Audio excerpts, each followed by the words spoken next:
I think there's always a slight anxiety about anything new, but we had done a lot of preparation work. We probably spent a good sort of 4 to 6 months looking at the guidelines, looking at the evidence, and we'd had lots of discussions earlier over the last year or so about whether to introduce it.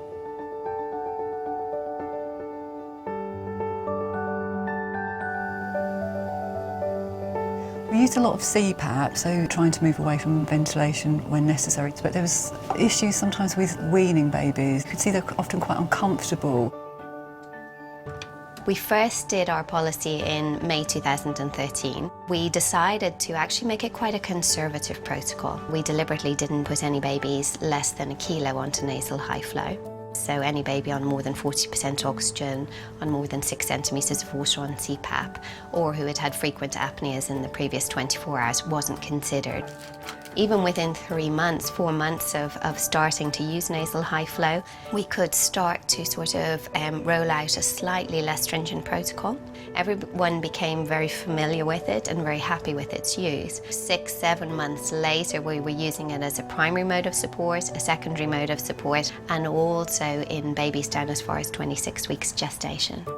The flows that we use tend to be on the slightly higher side, between 6 to 8 litres per minute, but they've all been safely used within a research setting. We tend to have gone with the higher amount because we feel that when we go with the higher flows, we've noticed that the amount of oxygen that we have to give is reduced.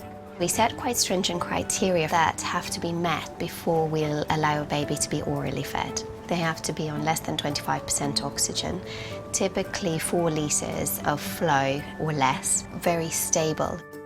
We had previously weaned by every 24 hours by 0.5 to 1 litre, depending on the clinical state of the baby. And we revised that following the Yoder paper to a much more frequent rate of up to 12 hourly.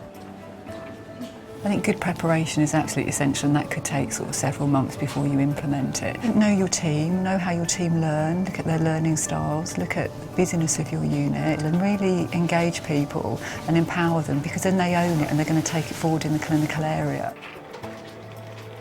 The prongs are lovely and soft, which is great because they don't create pressure sores on the nose. From a practical viewpoint, it's a bit quicker to set up, so that definitely helps. It is slightly more mobile, so for moving the babies around as well, it's useful.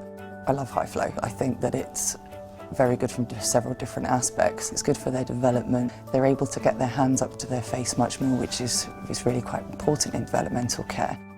You have to be incredibly enthusiastic and positive about it, because people are occasionally afraid of change, and it's really important that you motivate them through it. We actually implemented it earlier than expected because staff just embraced it, the resources were available, they were well informed, and I think people could see the benefits of the baby straight away.